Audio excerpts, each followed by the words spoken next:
同佢咁啊一齊去咗個308，確立咗啲關係咯。咁佢對我咁好，我認為佢係真心噶嘛，咁我肯定係真心啦。我都聽你把聲啊，係好甜蜜嗰種感覺。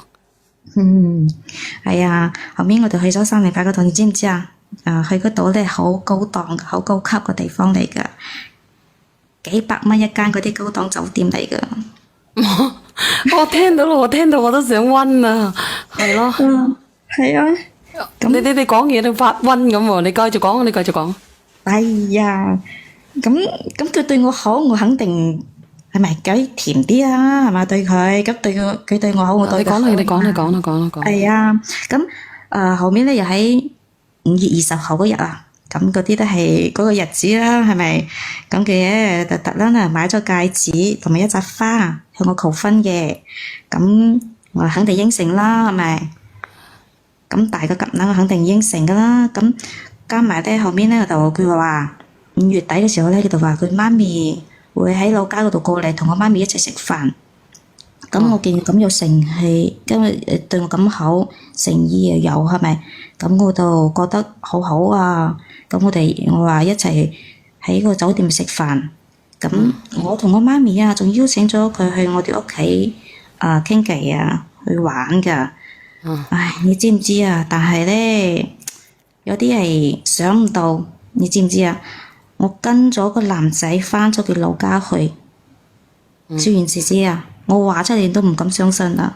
你知咩情況啊？咩情況？屋企啊，新卡拉嚟嘅，而且係啊，好新卡拉嘅，同佢之前俾我感覺係不一樣嘅。具體喺邊度咧？佢嘅地方啊，我都唔係幾方便講出嚟啊，畢竟係人哋嘅地方嗬。我講實際我都唔知啊，原來廣東啊有咁鬼窮嘅地方啊！廣東有咁鬼窮嘅地方啊？係啊，我先知啊。因為嗰時我朋友同我講，佢媽咪咧係開超市啊嘛，大超市啊嘛。等等先，有人話咧三分點解咁搶手？而家好難揾老婆噶。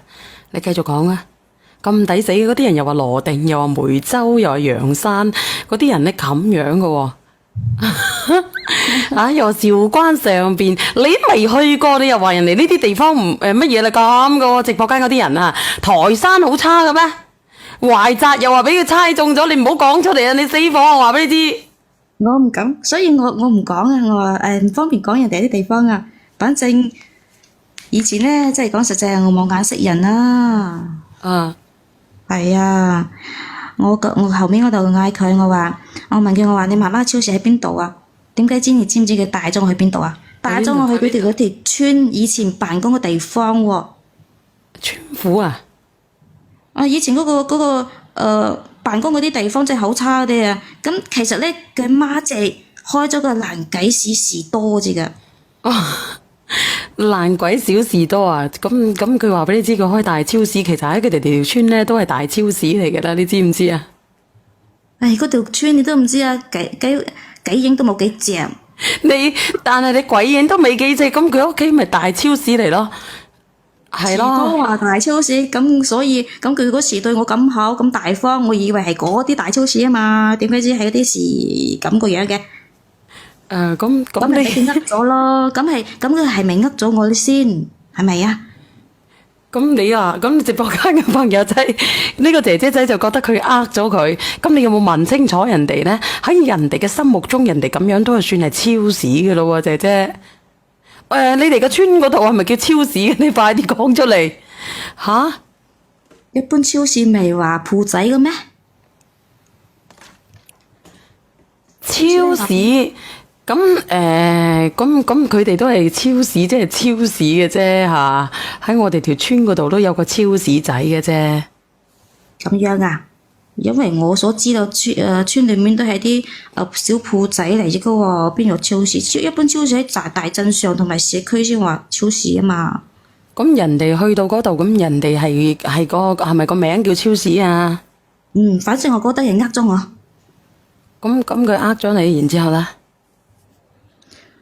仲有，你知唔知？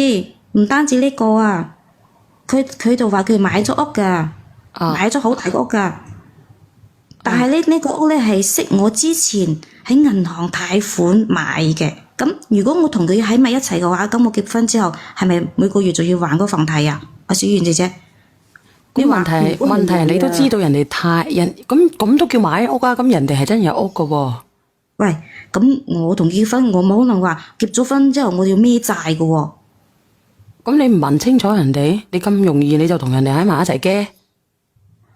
咁佢咁大方，我就以為佢係口咩噶嘛，佢又唔同我講清楚，咁佢呃我噶嘛？哦，係咪咁即係你覺得佢呃你嘅，然之後咧？係啊。咁問題係而家好多人都係嘅喎，咁佢交得起嗰個首付，咁證明佢都係可以嘅啫。咁我一直以為佢阿媽有大屋噶嘛，咁我點知佢係買貸款嚟買個屋噶？哦，所以咧你就覺得佢呃你？係啊，我覺得係佢呃我。咁換作係你都唔會接受咁樣啊，仲未結婚呢度要孭債嘅喎，係咪啊？咁直播間嘅朋友仔換着係你哋會點算呢？換着係你哋會點算啊？快啲覆我啦！唔係咯，覆我好多人都唔會，係啊，好多人都唔會話啊，我都未結婚，我就要孭債。咁如果我孭債，我以後結咗婚之後，我仲要起碼仲要細蚊仔，咁細蚊仔我就想享受啊，邊個馬上買俾我喎？咁佢屋企開超市嘅，咁佢買俾你都係正常嘅啫。係啊，所以我咪同佢咁一齊去咗個308，確立咗啲關係咯。咁佢對我咁。